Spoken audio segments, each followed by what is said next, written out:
Good morning, everyone, and welcome to our panel, Building a Clean and Sustainable Future. We're very excited to have you today. My name is Harold. And my name is Fern. Thank you, everyone, for coming down today. We're very, very happy to be able to host you on site. But before I bring you to the actual event, I have to do a bit of housekeeping. So just 3 simple rules for all of you, right? Number 1, could I please ask everyone to switch your mobile phones to silent mode? Thank you. Second, could I also ask that all of us to keep our masks on? Yeah, we have a lot of cameras, a lot of photographers here today. So just keep your mask on throughout the entire event. And the third one is we are live streaming today's session. We have 3 big cameras at the back. We are live on MS Teams. We are live on LinkedIn Live. So what this means is we'll be taking questions after the panel from the audience here and also virtually. So it's going to be very interactive, very dynamic. As Fern just mentioned, we're live in 4 different live streams. Of course, we're limited in this room to 50 people based on the current regulations, but we have more than 500 attendees joining us from Europe, from our offices in the different countries in Africa, in the US as well, just to really show you the reach that we have with this panel.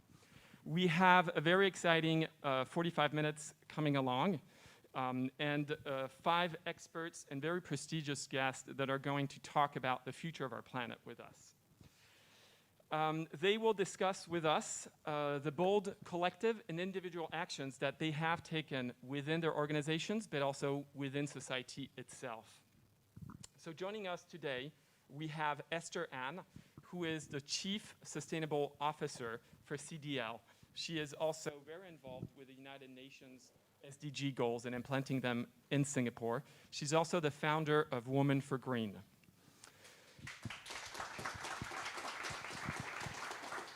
We might need to clap louder, because there are 50 packs here, right? Clap louder.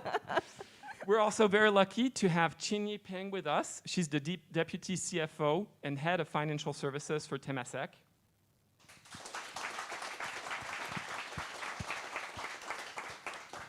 On the industry side, we have Gavin Ada, who is the CEO for Total Solar.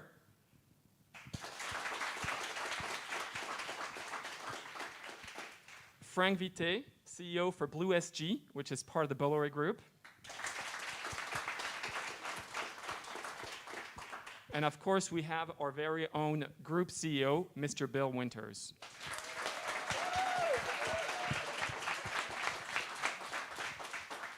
And without further ado, let me hand over the session to Alex Manson from SC Ventures, who will be moderating today's session. Thanks, Fern. Thanks, Harold. Welcome, everyone, and thank you. It's normally you say thank you for being here as a matter of courtesy when you introduce panels, but I think this year has taught us to not take these things for granted. So it's a special thank you, very heartfelt, for being here in person for those who are in person and attending virtually all around the world. And thank you to our panelists for making it. I'll start with you, Bill, without too much of an introduction. You don't really need an introduction. You didn't have a life before Standard Chartered anyways, no. So I won't introduce you. But more importantly, we're reflecting on COVID, the fact that we're here, the fact that it's a privilege. It's been a tragedy, but the silver lining of this tragedy is how we've adapted, right? And how humans adapt and deal with the problem. And we were just debating the fact that we haven't seen anything yet, because the real crisis is quite literally boiling under our feet, and it's a different crisis. So. First of all, I'll add my thanks to all the panelists and very much to everyone else who's participating in this. Because I think the fact that here during Singapore FinTech Week, we can get 500 plus people to pay attention to this issue of sustainability and let's call it the intersection between sustainability and technology and finance is a real sign of the times. Does it have anything to do with COVID? I don't think so. But I do think we have a very special opportunity to find that silver lining around the pretty dark cloud, which is this pandemic, which is recognizing that for starters, governments are spending a tremendous amount of money to keep economies afloat. And we can choose to spend that money on different types of things. We can spend that money on consumer spending, which could make the environmental situation worse in some cases, or we could direct a significant chunk of that money into long-term sustainable investment that could help achieve what we have really not achieved in the last 30 years that we've been focusing on this, which is a significant step up in the underlying infrastructure supporting a green economy. At Standard Chartered, that is a top priority for us. It has been for some time. I think we've been at the cutting edge of sort of policy setting and policy making as it relates to banking. We haven't financed a coal-fired power plant in the last 3.5 or 4 years. We've indicated to every one of our customers that we expect them to wean themselves off of coal-fired power over the next 10 years in a linear way. Those are the negative things that we've done or said as it relates to our interaction with clients. But it's been, I think, much more than offset by the positive things. We've also made $75 billion of financing available for a sustainable economy, 45 of which will go into sustainable energy projects that will allow the companies and participants in the markets where we operate to do so in a green way. So we've got the carrot and the stick, as it were. And as we have during COVID, in the early days of COVID, we launched $1 billion fund for basically at-cost financing, so subsidized financing for companies that were fighting the fight against the pandemic. In fact, the mask that I wear normally, and I've been allowed to take it off up here, was produced by one of our commercial banking clients in Hong Kong, textile manufacturer. Business hit terribly badly by the pandemic, and we financed their transformation into a mask production facility. Happens to be a very good mask as well. In fact, I think the government of Singapore has given 2 of those same types of masks to every Singaporean citizen. So you can know that when you put on that DE mask that you're getting something that was financed by Standard Chartered at the early phase in order to affect that transition. But what we've all done in terms of tremendous steps up in creativity and agility around COVID, we must do in the sustainable financing markets as well. I'm sure we'll have plenty of time to talk about that, but this is a top priority for Standard Chartered. It has been for some time, and it is, I know, for all of us personally. Let me move to Chin-Yi. We introduced you as the deputy CFO of Temasek, but obviously you've done a lot of things, right? You also looked after China. You looked at you've looked after the entire portfolio and among other things, now you run financial institutions, meaning for avoidance of doubt, Chin-Yi is responsible for us as well. And so I don't know if you know the size of Temasek. I'm probably going to get it wrong, but 306 billion. Yes, that's thereabout. Yeah, it's a big portfolio, and you have committed that portfolio will be net carbon neutral by 2050. I guess the first question is why, and then the next question is how. Right? So I think those are very good questions, right? So why? As you all know, Temasek is a long-term investor, so it's important for us that we invest in business models that can be sustainable in the long term, right? So we believe that companies who are focused on ESG issues, which are material to the companies and to the industry that they operate in, will actually produce better returns over the long term. And that's really the business imperative for the why. And you actually see that today in capital markets. We're seeing fund flow moving towards ESG products and companies. And you're seeing companies who are much more attuned to these issues actually being re-rated in the current environment. And you're also seeing that companies who are not attuned to these issues being punished by the markets. So we've seen the stocks derate in the current environment. So the why to us is a very simple thing. It's a very rational, only sensible thing for us to do. And I think the challenges that we see today makes it imperative not just for us, but I guess for our portfolio companies. And so when we say we want to be carbon neutral as an institution, we've already achieved that in the last financial year. And that's actually, in comparison, quite easy for us to do. The challenge really is to get the portfolio emissions to net zero. And we've actually made 2 commitments. One is that we'll halve it by 2030 to levels which were at 2010 levels. So it's effectively about 75% from today's level, and then to get to net zero by 2050. So it really requires us to work very closely with our portfolio companies to engage them in their own carbon reduction plans. But it goes beyond that, because to be honest, certain of our portfolio companies will really struggle. right? So if you're involved in air transportation, for example, or logistics, it's just going to be very difficult for you to get to net zero by yourself in the foreseeable time frame. So we're also looking to solutions and technologies that can help in carbon removals. Right, so for example, we're looking to work with partners to catalyze, to fund new technology, for example, in alternative energy or in carbon capture. We're looking at investments in nature-based solutions that can help remove carbon from the environment. So it's really looking at both new investment opportunities, but also working on portfolio companies to try to have a very clear pathway for reduction. It's also looking for opportunities for our portfolio companies to actually capitalize on what they can do to help, create new solutions for the future. So I think this is the reason why we're very focused on this issue, and we think it's important for us to be an advocate not just for ourselves, for our portfolio companies, but also for the broader community, because everyone has a part to play in this journey to a low-emission world.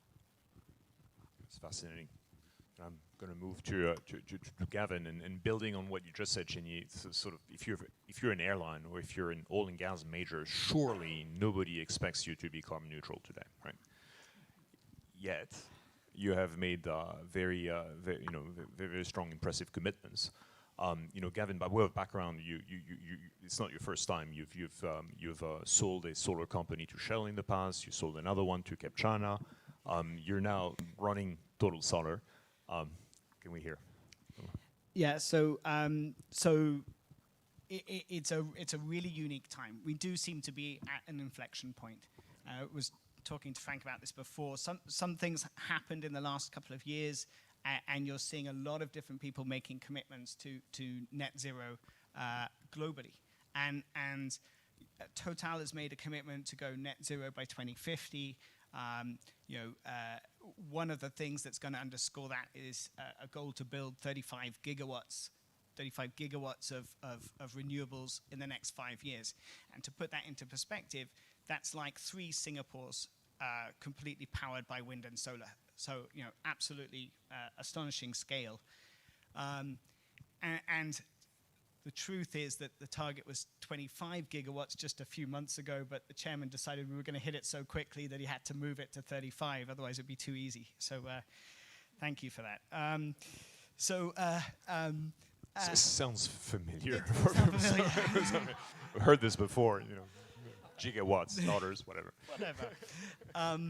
So I think, one of the kind of points that come out of that is actually, a lot of people are looking at this now, but Total has been a pioneer, right? We've been in this business for 50 years. We've been doing solar for 50 years, and we've stayed in that sector for 50 years. We just haven't been that vocal about it.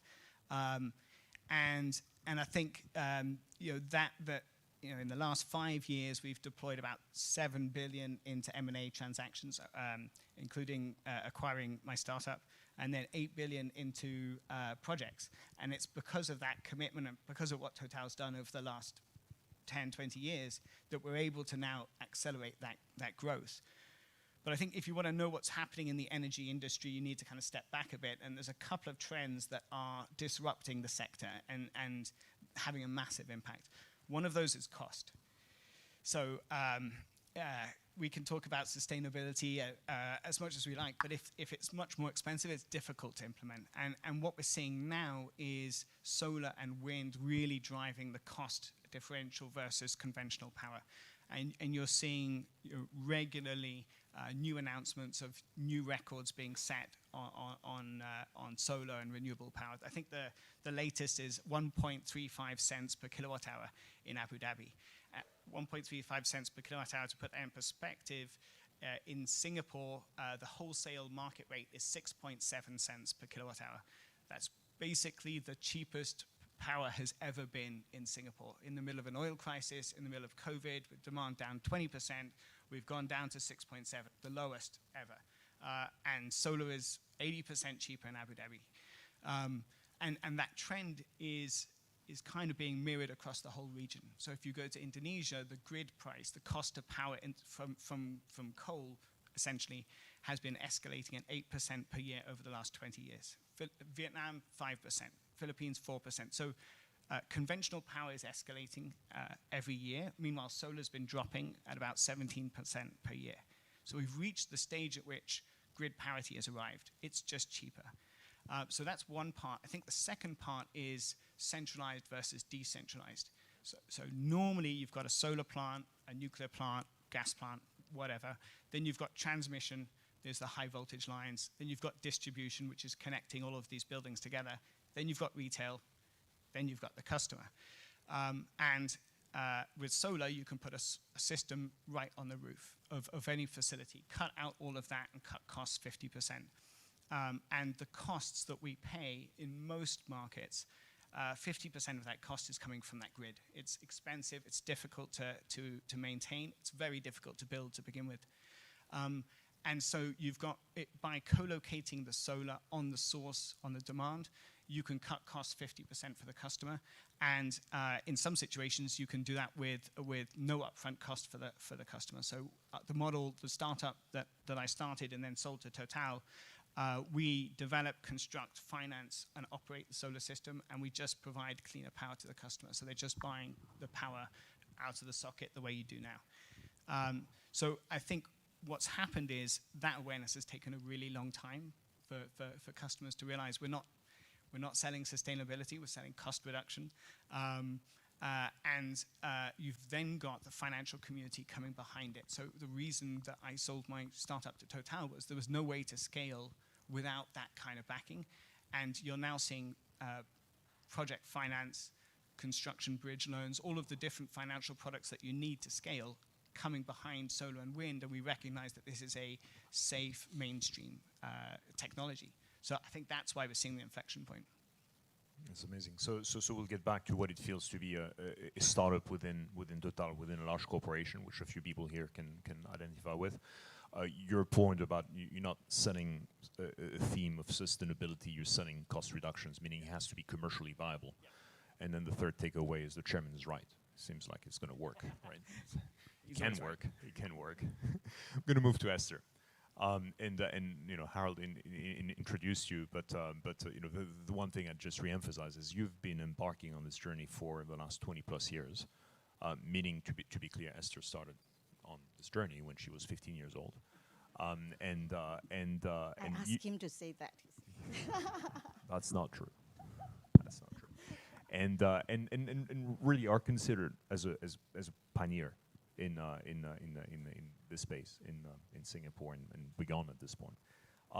So it's less about why change now in your case, because you were a lonely voice not so long ago, a relatively lonely voice, right? And so I'm curious as to what the impetus was and what made you go this way and how it felt on this journey for the last years until we get here and recognize the problem. Well, hi, good morning, and thank you for having me. And well, the world has really changed, right? Last year, this time, I bet some of you are already on holiday, yeah, and then or planning for holiday. So this year, totally grounded. So I think change is the only constant. And I was really glad that we started, at CDL, we started our sustainability journey in 1995. And the ethos was conserving as we construct. And during that era, a lot of people will know that building and construction sector were not really deemed as the most eco-friendly. So that was how we started. We didn't have the crystal ball that today, you know, everybody will be talking about climate change and global warming. And of course, that time is like, we feel it's the right thing to do. And of course, a lot of people call us crazy, you know, why recycling, why green building and all that. So, but we still stay on course, and thanks to our board and leadership commitments that we believe in it. And of course, if you fast track to 5 years ago, you know, Paris Agreement, and seems that was really the milestone that everybody seems to be, the whole world, you know, 190 over countries came together and pledged. Whether you are really very seriously, you know, leading it or you are following, at least people are talking about it. And of course, thanks to the, you know, there's one thing like the silver lining that you talk about. This year, I have never seen so many investors and financial institutions, you know, ever. this year is crazy, whether sell side or buy side, and everybody is really moving gear up. As ESG investing, ETF have been outperforming their non-ESG funds and all that, and the voices of investors are amazing, and they will screen you out when they make investment decision. So the business case of ESG integration has never been stronger. And I always believe that we are already past the tipping point. Even after the pandemic is over, there's no U-turn back. There's no U-turn back. It's like, wow, let's go back to the old normal. There won't be an old normal. The new normal is, yes, clean energy, renewable, and no fossil fuel. And even we are talking about the 3 principles of like responsible lending, responsible investing, and even sustainable insurance. There are actually costs of inaction. Apart from not getting access to fundings or finance, you also have more stringent regulations. And a company like us, we have presence in 29 countries and regions. We are not looking at the carbon pricing of Singapore alone. We have to look at Europe, US, and all that. So the carbon pricing will not go lower, it will just go up. So we actually conducted 2 sets of climate change scenario planning. 2018, we based on 2-degree and 4-degree scenario planning, warmer scenario planning. But after IPCC report that, no, folks, forget about 4-degree, you won't survive, So we only focus on 1.5 and 2-degree. And we embarked on it last year. And but of course, of COVID, we put it on hold and put in more social threats as well. Not just about physical risks or transition risks, but also talking about social risks. And similarly, we also conducted the supply chain. And we all know that this whole year, we have a lot of disruption in terms of supply chain, workers, materials, and we are in the building industry. If material don't come in, we can't work. So the supply chain risk management is also a key thing. So if succinctly put it, we build home, we are landlord, and we also have manage and own hotels worldwide. So our key ESG strategy is the deliverable 3D. One is decarbonization, which is very close to the heart of Kevin's business, and then the other one is digitalization and innovation. Okay, without technology, you can't move the needle. You can't just tell people switch off every light, every aircon.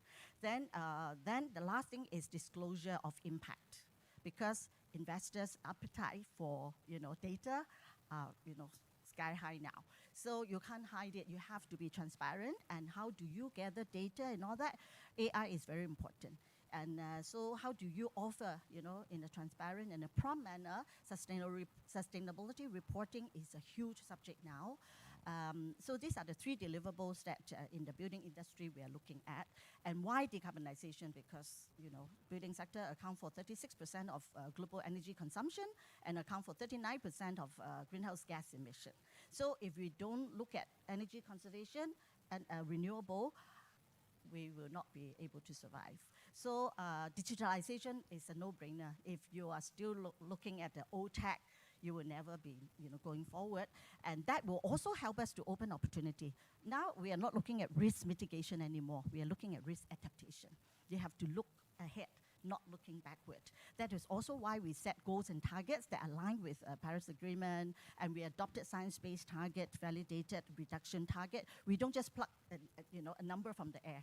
We have to look at past performance, project it by 2030, what is the likely, and we push the boundary. The target we set for under science-based target validation reduction target is not possible to achieve if I use today's technology and today's solution and practices. So that is the whole idea. They give you a really, tall order, and you have to push the limit and the boundary. Apply technology, find solutions, step up, venture. We also invest in technology. We invest in even startup. So we are all hungry for technology and solutions. But most important thing is investment. The 4 pillars we are looking at is integration, investment, innovation, and impact. So you have to put money where your mouth is. You can't just say that, I want to change the world, but I'm not going to spend $1. So we look at it as not cost, but investment. There are ROI. Every year we save about a few $1 million in terms of grid price, through innovation and also investing in energy efficiency type of solutions and fittings. So there are a very strong business case now, and of course we can't save the world alone. As a developer, we have to engage upstream, the regulator, the financier, the investor. Downstream, we have to look at all our supply chain, all our consultant, architect, engineer. Only with the whole value chain, marching to the right direction, then you can see, really, we can join the race of towards net zero. Okay, so Amazing. I can go on forever, but I think I better stop here first. We're, lots of insights. Among other things, you echoed Chinese theme of investments. I'd love to get back to you on ROI, how you measure these things, and Bill, we should reflect a little bit later on supply chains, because that's your point as well. Obviously, supply chains have been disrupted. Might we be able to measure the impact of supply chains? Be it carbon footprint or gender diversity or these things, which is a bunch of fascinating problems for new businesses to solve. Before we get there, Frank, you have been with the Bolloré Group. Did I say this right? Yep. Bolloré. Yeah. All right. For the bulk of your career, came here a few years ago to take on the whole region, vast region, and then 2014 I think was the RFP with EDB and Transport Authority. You won, and a couple of years later we had Blue SG. So for those not in Singapore, Blue SG are the electric cars in Singapore. It's been a huge hit. So last numbers, you're looking at 1 million rentals this year. Oh, yeah. Yeah, 100,000 a month or so right now is your run rate. So it's beginning to have a very serious impact. Can we hear a little more? Yeah, so the Bolloré Group, actually, the history is that we developed probably more than 15 years ago a unique type of battery, which is, it's not a lithium-ion battery, it's a lithium metal polymer. It's actually a dry battery.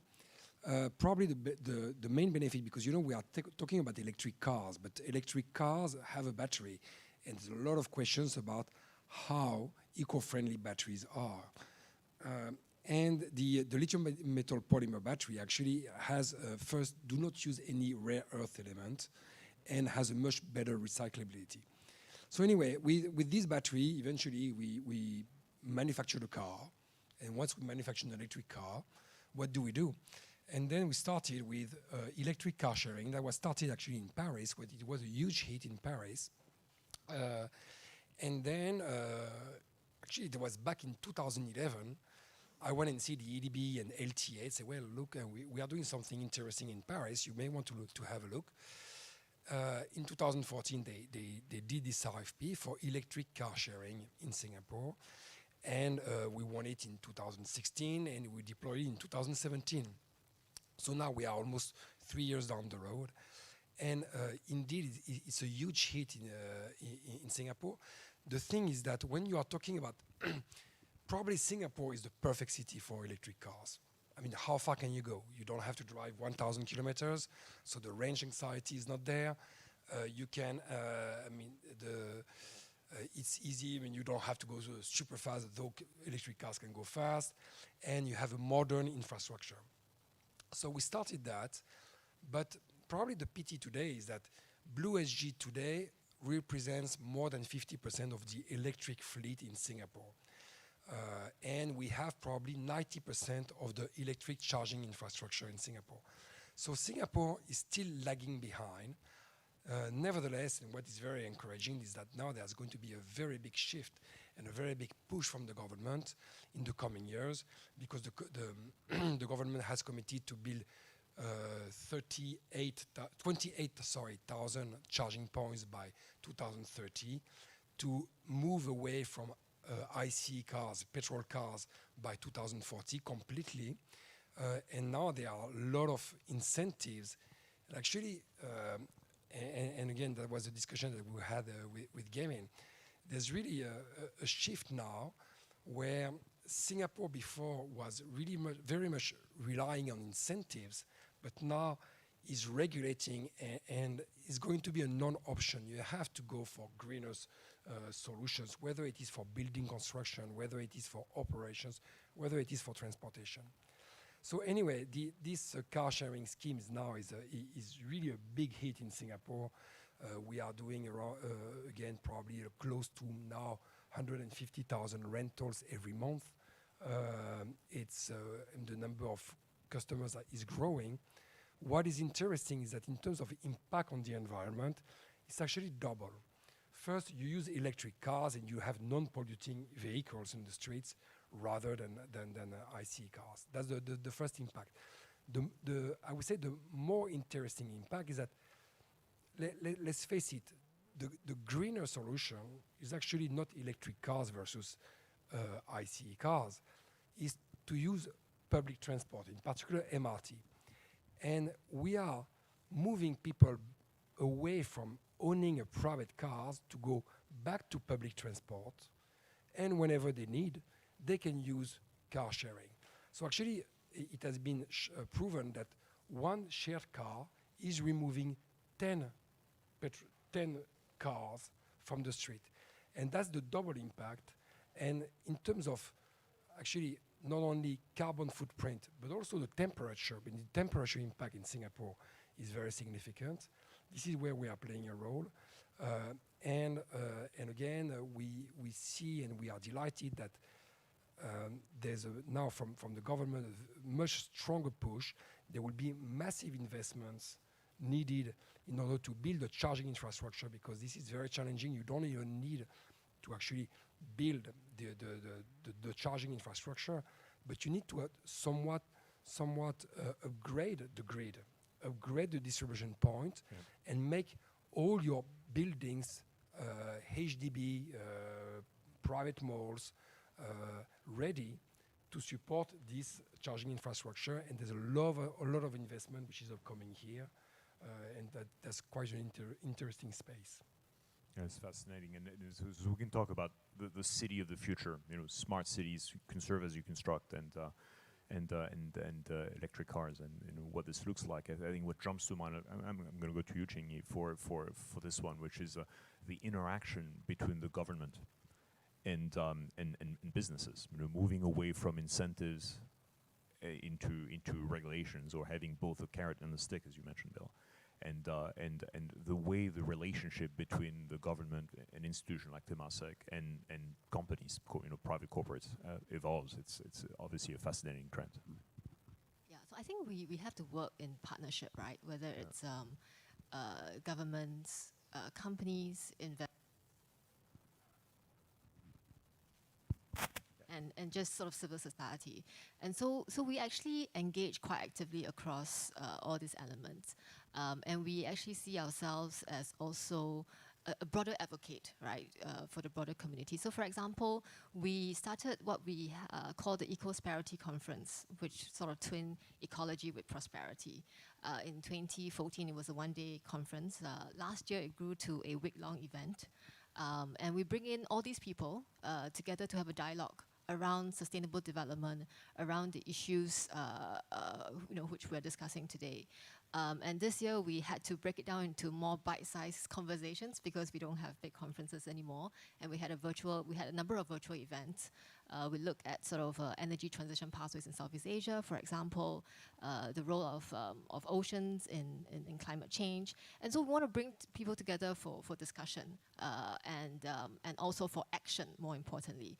So one of the initiatives we have in terms of advocacy would be we actually partner up with Startup X to create a accelerator which is really focused on sustainability issues, to give young entrepreneurs who have a desire to solve some of the world's greatest sustainability challenge, avenue, a mentorship, and a path to actually commercialize their ideas.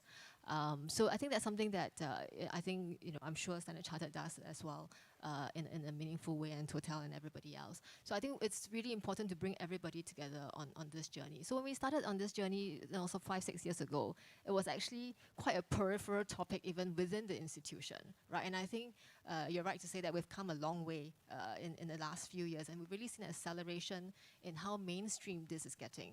And how important it is for all of us to sort of get together behind this topic. Can I dig a little bit more on the measurement, how you go about measuring impact, and obviously the implications on your conventional ROI calculations as an investor? So I think we think about it in two ways, right? So obviously measurement is a challenge for us, not because it's hard to measure ourselves, but also because we have to gather the data from our portfolio companies. And so we've actually been involved with the UN Steering Committee program on measurement and standards. We're obviously supportive of TCFD as well as SB standards and trying to get the world and our portfolio companies on a standard which is consistent, which can be comparable across companies so that we can actually make decisions behind that. So I would say that is a big challenge in terms of measurement. But separate from that is your question on ROI. We don't necessarily see a dichotomy between investing sustainably and return. So we think you can actually have your cake and eat it, right? So we think about it in two ways. Obviously, we are supportive of the UN SDGs. We want our investments to be very much aligned to the UN SDGs. We've tried to summarize the 17 SDG into what we call ABC, and we've stolen ABC from the PUB actually, because they have active, beautiful, and clean waterways. And we say active economy, which looks at really jobs and opportunities, beautiful society, which looks at sort of inclusivity, peace and justice for everyone, and then what we call clean earth, which is clean air, fertile land, clean waters. So we sort of bucketed it up into what we call an ABC world, and we invest behind that. We also invest behind certain themes which are behind sort of digitization and social progress.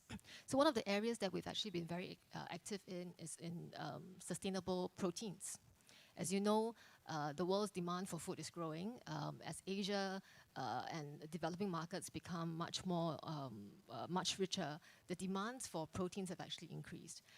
And you also know that the resource intensity of producing a kg of beef is far more than that required for a kg of vegetables, right? It takes about 50 kilowatts to produce a kg of beef versus less than 2 kilowatts for vegetables. So how can we feed the world in a much more resource efficient manner, both in terms of energy resource as well as water resource, which is actually something that people don't talk about quite as much. And so we've invested behind a number of sustainable proteins companies. So for example, I think, Bill, you tried Impossible Foods at one of our events a few years back. We also invested in sort of a sustainable shrimp, so plant-based shrimp, plant-based dairy with Perfect Day, and we think that actually that will that actually is gaining a lot of traction as companies. So I think we can get reasonable returns on this investment, but also contribute to a more sustainable world. And so we don't necessarily see a dichotomy between investing well and generating returns. So I think that's something that is quite important to. All right, this is a direct transition to Bill. So I'm not going to ask you about Impossible Burgers, although we can have that conversation too. They're good. Yeah, I know. but obviously, Cheney is measuring, and so we are a portfolio company. We're being measured, but we as a bank measure our clients, and then importantly their supply chains and their impact. And I think that segues into the theme of banking with a purpose, which we should talk about a little. First, I think this discussion has been so rich already. There's so much that I would like to pick up on. I know we don't have time. One of the really interesting dimensions to measurement is finding ways to monetize or demonetize the impact that we're having. So right now, we're relying on companies like Standard Chartered or Total to make net zero commitments by 2050 and effectively allocate some of our shareholder capital to mitigating the effects of our carbon emissions. Imagine the world where we've got a really liquid, deep, transparent market for carbon. Right? Esther talked about the price of carbon going up. I completely agree. But imagine that world where it's very clear what the cost is of your emissions, what the externality is. Imagine that we even go further and say that the IFRS or FASB or whatever begins to say, when you calculate your EBITDA, your cash flow after profits, take out the cost of the impact that you're having on society. And I mean, there's been some fascinating work. The work I've seen is coming out of Harvard, but there's others that have identified that many of the large companies of the world have negative value to society after considering those externalities. But we don't have a price today. Really, ask somebody what the price of carbon is. If you're sitting in California, you'll say $2. If you're sitting in Europe, you'll say $25 or 25 euros, 30 euros. And if you talk to Bill Gates, he'll say $450 because that's what it costs to actually remove carbon from the environment. Actually, he says 600, but he says we'll get to 400 if we invest the right kind of technology. So part of what Standard Chartered is doing, but what I'm doing, I'm chairing a task force that is focused on growing the market for voluntary carbon credits. Temasek is extremely involved in that. Temasek is on the task force, as is DBS and other companies in Singapore. Not surprising given the lead that Singapore has taken in developing this market.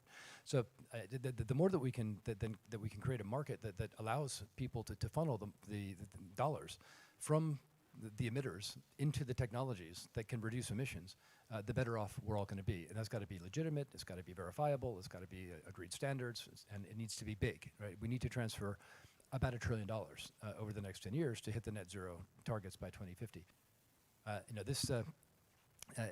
Gavin, the project that you mentioned in the UAE is one that we financed. This is, and I think it's even better than what you described because it's baseload power, because the power is created during the sunlight hours and then stored overnight in very, very cheap storage, which means that for the first time on a very large scale, and it's very large, it's going to power half of Dubai, we've got a power source that is completely clean and cheaper than gas. It's cheaper than gas in the UAE, which is an amazing thing. So I mean, you talk about Singapore. I haven't seen a lot of gas wells too far away, but there's a lot of gas in the UAE, and the solar power is cheaper and it's baseload. I mean, this is super exciting. But how did that happen? We had Chinese contractors, Swedish and UK engineering firms, utilities in Saudi Arabia and in the UAE, together with multilateral credit financing, export credit agencies. I mean, that was a really financing $6 billion package to put together that requires an aggressive amount of innovation and risk taking. So these are the things that we, as Alex, you mentioned, as a purpose-driven bank, these are the sorts of things that we're focused on, where we think we can make a real difference. You want to expand on banking with a purpose, stands, ideally bold ones. I mean, like every company, we go through this annual sort of strategy setting process, and then at the end of that, we go and sit with Chini and say, this is our refreshed strategy. She gives us some helpful thoughts, and with the rest of her team, and as do the rest of our shareholders. But this year we're doing something different, which is, we started about a year ago. So we want to lift ourselves outside of the 5-year plan. And we want to think about the impact that we can have on society that's consistent with our strategy. Not a different It's not stuff that we're going to do on the side. This is our core purpose. And we'll roll this out over the course of the next few months. We're working on it actively. We want to make sure that we make commitments that are very specific, that we can actually live with. And one of those will be the commitment that we're making as a bank to facilitating a diversion from the 4-degree scenario that I talked about, which is simply terrifying, and which is where we're headed if we don't get our act together quickly, to a 1-degree increase in temperatures. That is what we really need to do to be safe. Now, I know that the scientists tell us 1.5 degrees will be enough, but not everybody's going to do their part. So we better target 1 and recognize that there's going to be some slippage along the way. So we'll make very, very specific commitments, and this will involve hundreds of billions of dollars of financing from Standard Chartered, but also arranged through the market, together with investments in promoting markets and promoting facilities that will allow the money to get into the hands of the people that can make a difference. So, when I hear about how Singapore has adopted Blue SG, green technology, at the core of what they're doing, when I hear about the investments that Total is making in sustainability, or CDL, this is extremely exciting. But in and of itself, it's not going to be enough. We're going to have to do something else extraordinary. So when I hear Chini talk about breakthrough technologies, this to me is we have to fund that, right? And this is, I think, hundreds of billions of dollars of funding. We can't wait 35 years as we did with solar. It was 35 years from the inception of solar to the point that it was economically dominant. We can't wait 35 years for the next technology. True. I want to get to questions in a moment. Obviously so much content, and we're constrained with time. Can I, just before we open the floor to questions, can I get back to you, Esther? We talked about technology quite a bit. We talked about batteries. We talked about solar energy and the comparison to other things. You mentioned AI and data, all this in the context of a smart city. So perhaps a vision for what a smart city looks like, with lots of blue SG and, by the way, buses and trams and public transportation, all powered by a clean grid, which Total Solar can provide. But beyond these themes, the marriage of technology and smarts. Well, definitely. I mean, green building, the top priority is always energy efficiency. Whether it is in different part of the world, in the US, the lead is very, it's highly, adopted. But in Singapore, we have the tropical version of like the Green Mark, which has already been in place since 2005. And it started with voluntary, and now 2007, it became mandatory. So you like it or not, you have to do it. But the fundamental of good citizenship is not compliant. You have to go beyond compliance. So there are like mandatory requirement, Gold Plus, and Platinum. So we have more than a decade, we have committed, imposed on ourselves, the lower level we should go is Gold Plus level. And actually most of our commercial property are Platinum level now. And but moving forward, you have heard that, Singapore has also stepped up, apart from raise the bar for the NDC for Paris Agreement. We also renamed the Ministry of Environment to Ministry of Sustainability and the Environment, which is a very, very daring and bold move. And sustainability is really in the heart of almost everything we do. And you also heard, read a lot of new guideline, new, target set. 30 by 30, we have to produce 30% of, food locally to feed our own population. And today we are probably like a few, 1 or 2%. So there are a lot of target. And then Green Building Master Plan is to green 80% of all buildings in Singapore by 2030. And we are now only halfway mark, 40%. So what are the enablers? So right. Technology, money, let's talk about money, okay? Money talks and money works. So if technology, you don't have funding, you can't move. So that was also why in 2017, we started the ball rolling to roll out the first green bond in Singapore.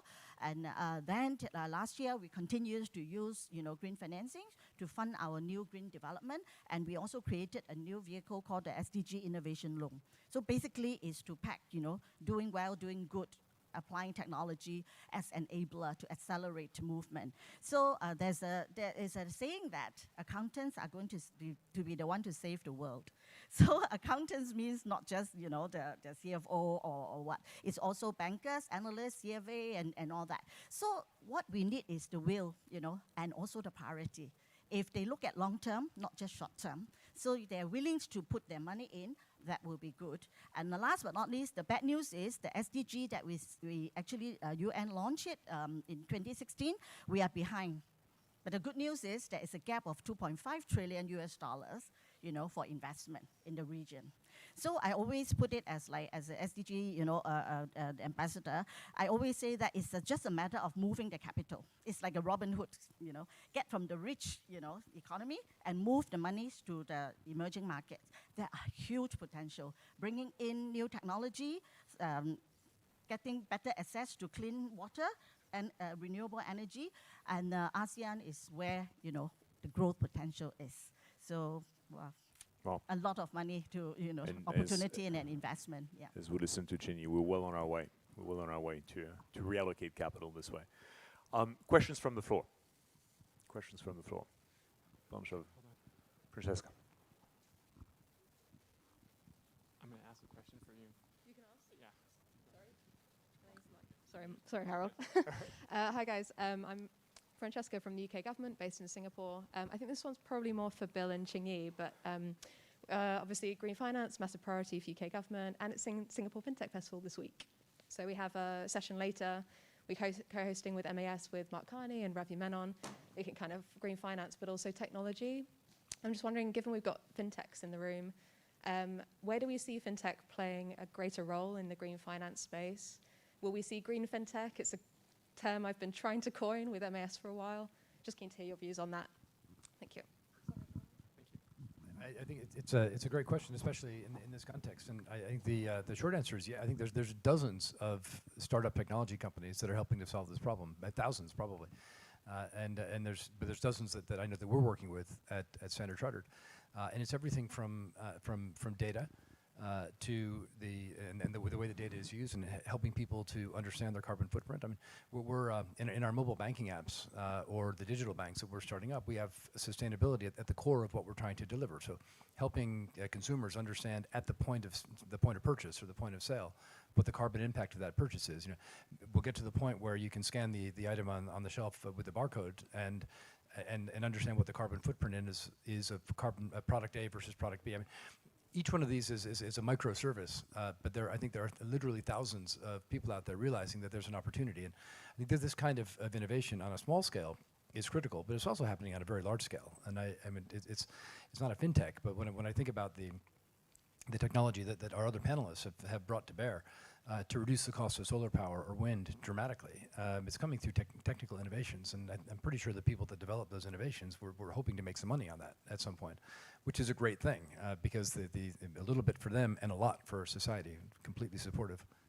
So I think we also see that sort of play out, you know, in terms of using blockchain technology to actually track the carbon impact and make sure that you can actually then maybe repackage the carbon credits into for sale and for trading, right?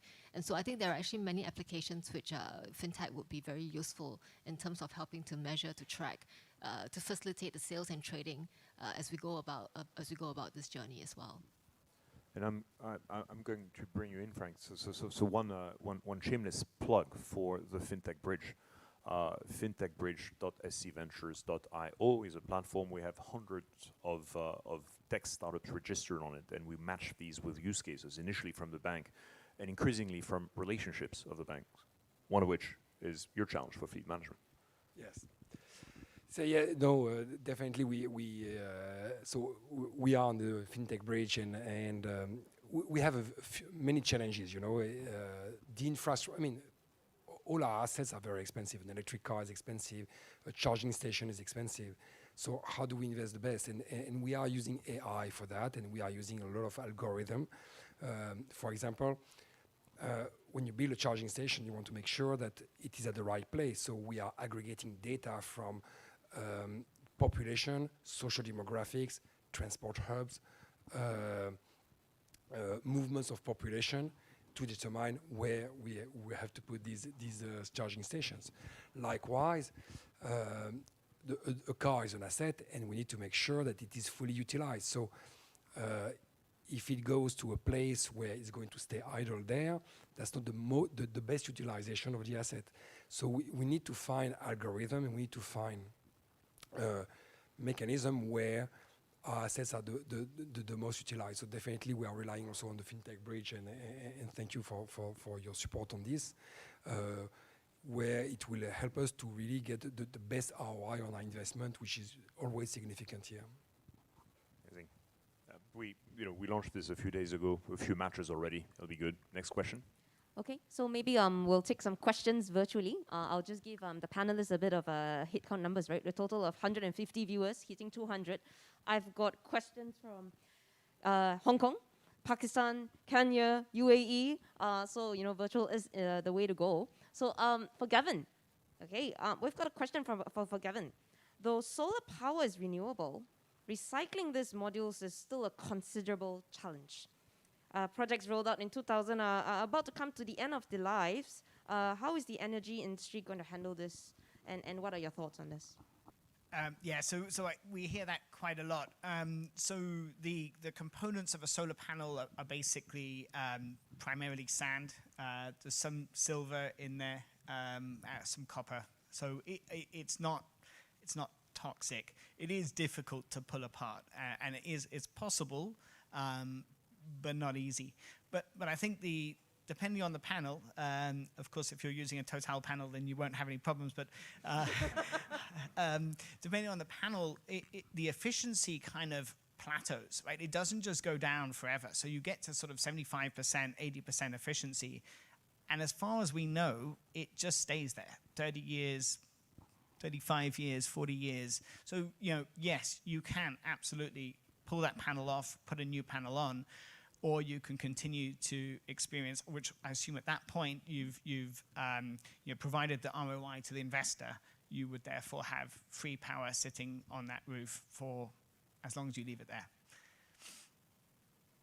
Wow.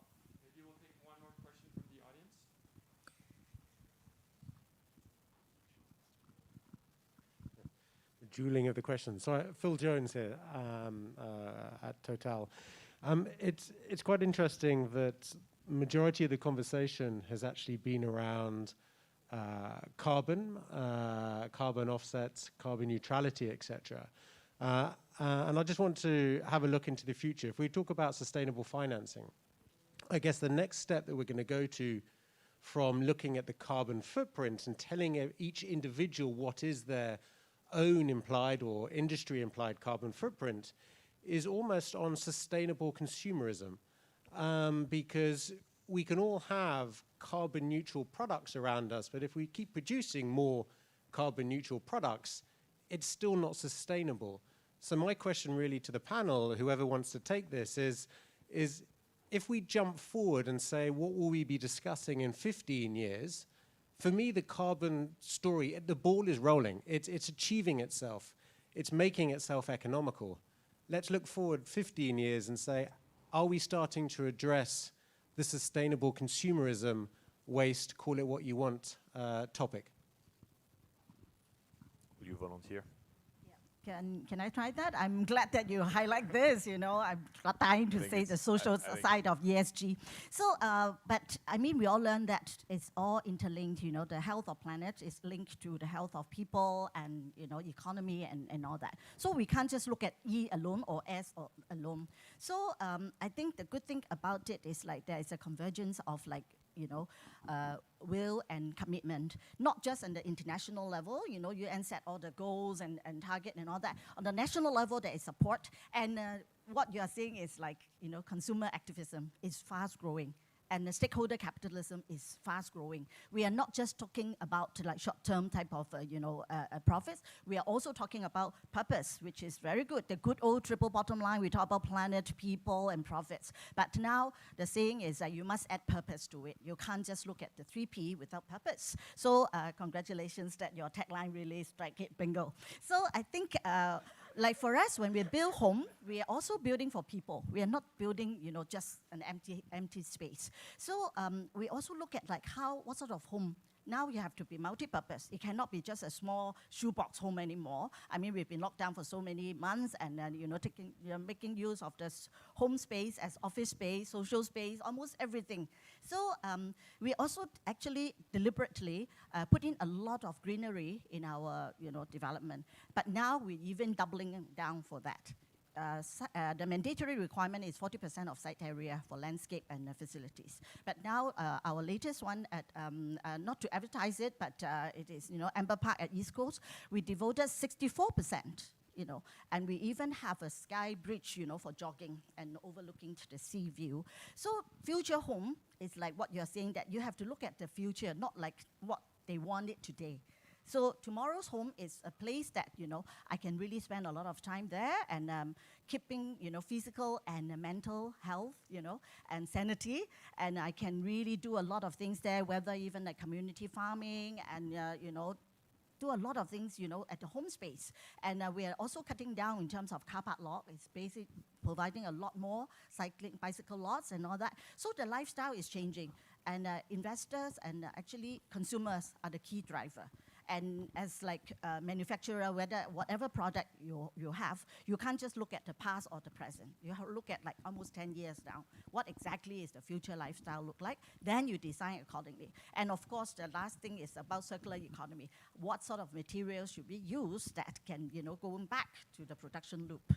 Yeah, so I think there's just a lot, you know, to talk about. Like we set targets to use at least 70% of like recycled steel for our new projects and all that. But I would say that these are still work in progress. It is still rather new, especially circular economy, sharing economy. It needs to change the mindset of people. Yeah, then you will, you know, when there's a convergence of will, things will happen.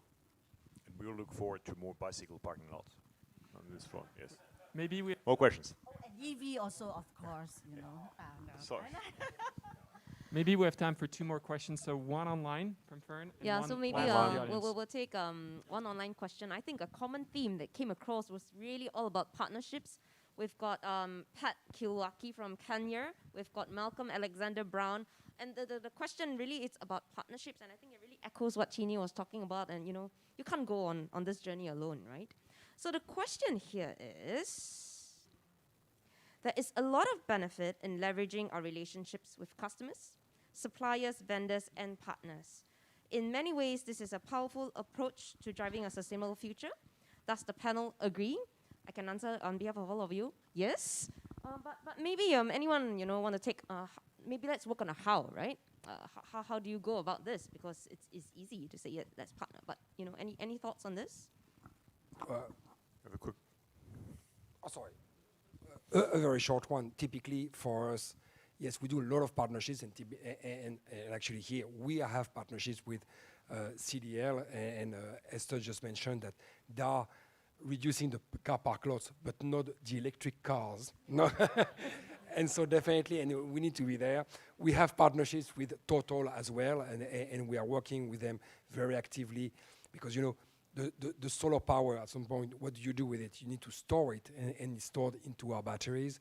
And these partnerships we need, and definitely with the financial world, and all this is very much cash, requires a lot of cash, and we need to have investments definitely here. So that's key. We cannot act alone. And perhaps on the theme of FinTech Week, you were a startup acquired by a corporate, partnerships between corporates and startups who weren't on this. Yeah, for us, what we're trying to do is build a network of companies that we can then pull through from our VC side. So actually, we spend a lot of time talking to our VC, other VCs, and every week. And there's new technologies that we're able to kind of bridge. Where are we now?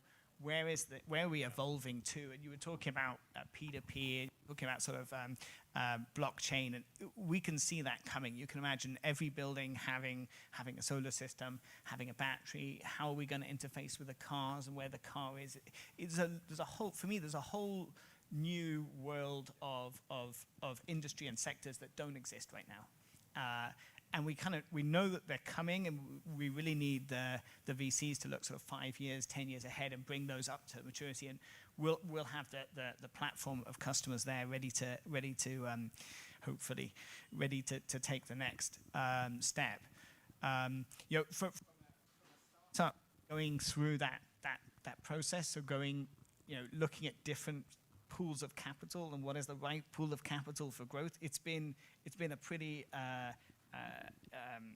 challenging process, right? Because you've got VC, PE, high net worths, all looking for slightly different tenors, returns, focus on platform versus assets, etc. So for me, that it's really key to find that right source of capital, and it's there now like it's never been before. I think you're absolutely right that it's really growing now. Just to maybe add on to that, right? So obviously, we're a provider of capital, and we see ourselves as being quite patient capital, so we can actually take very long-term views on some of these newer technologies.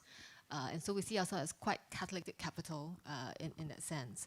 But beyond bringing capital to the equation, it's important to also bring with us expertise and an ecosystem, right? So for example, when we talk about bringing in sustainable proteins into Singapore, you do have to work with the Singapore Food Authority to make sure that that's kosher, right? That it's been approved for use in Singapore. Can we then bring in manufacturing into Singapore? Are there portfolio companies or Singaporean companies who can help manufacture some of these sustainable proteins ingredients in Singapore? Can we help them to find new customer base? Who would they partner with? Are there catering solutions, catering companies here who could use their products? So really we think of ourselves not just as bringing capital to the equation, but helping them to navigate and build a business and build a bigger business. And I think that's really, really important in terms of people as they look for capital in this age where, as you said, capital is actually quite plentiful. So I think that's something that we think about very actively as we think about catalyzing development and sustainability in the ecosystem. Can I just add a quick one on partnership? And I think basically we want to raise awareness to drive action. Without awareness, without capacity, it's very hard to move the needle. So in 2017, actually, we set up a Singapore Sustainability Academy, which is actually partnering with Sustainable Energy Association Singapore. So we believe that we need to bring in the technology and also raise the partnership and networking for green building, for technology, for even reporting. So this academy was actually a very a good illustration of 3P partnership, supported by 6 government agencies and 15 industry partner and civil society. And of course, as private sector, we actually plow in the monies to build it, but we do have a lot of industry players to come in, give friendly rate or even pro bono. So the whole building is actually demonstrating what a zero energy building looks like and what is a green building, green mark, the highest level look like. And almost 90% of the materials are actually from sustainable source. So I think some of you probably have been there. And most importantly is engagement.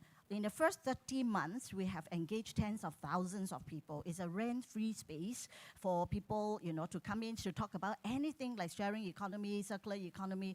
We engage academics, like whether even MIT, Harvard, and what is the other one? St. Gallen's, they have MBA students come and visit us every year. We talk about partnership, and it is also engaging UN Global Compact, UNDP, the innovation. So the more, the merrier. The partnership can really, really grow, and that is where we can see impact. Singapore is small, but we can play the hub, the role as a hub. And we also promote sustainability reporting, which talk about what you're talking about, like, reporting, measurement. So we bring all these parties together and to really build up the capacity. Only with awareness, then you can drive action. That's amazing, very exciting. I think we're almost out of time. Some closing comments on partnerships, Bill, and we'll wrap up. I wondered when we looked at the question whether they were talking the way that we and the like. I think that the vendor and supply chain issue is an enormous one, and if you watch television a little bit, you'll see an ad from Standard Chartered with a guy that opens up, and it's connected to a yellow thread that takes them all around the world and asks the question, do you really know what goes into that thing that you're holding against your head? And are you comfortable with that? And I think the responsibility for all of us the responsibility for all of us to understand what's actually going in. The responsibility for all of us to understand what's going into all these things that we're using every day is going to become more and more pressing. It's not just a sense of obligation. We as a bank are going to be required to understand what are our customers doing, what are their suppliers doing, what are the suppliers to their suppliers doing. So Alex, you started up a business in an earlier job at Standard Chartered to really understand several tiers down what's going into my supply chain and helping our customers to organize themselves and to maintain that data and have it verified, et cetera. This will be a critical part of all of our lives going forward, and I think that will become part of what a partnership is. Amazing.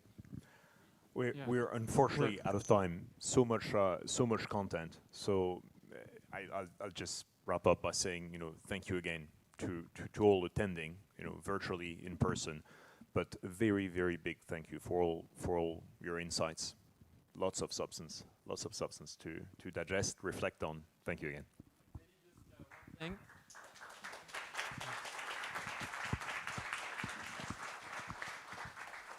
So the conversation obviously has extended online. We have tens of questions. We can continue the conversation on our LinkedIn page. So just go on our LinkedIn page, and we can continue the conversation. And maybe, with your permission, we'll reach out and ask questions directly to Esther, Chini, Gavin, and Frank, and just extend the questions to them as we continue the conversation. Before we let you go, we have a small token of appreciation for our panelists.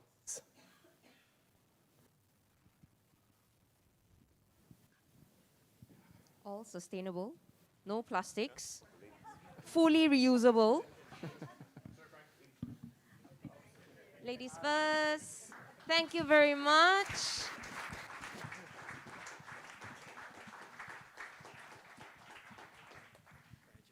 Thank you, Frank and Gavin. And thank you, Bill. You get one too. And let's have one final round of applause for the panelists and thank them for their participation. Thank you very much, ladies and gentlemen.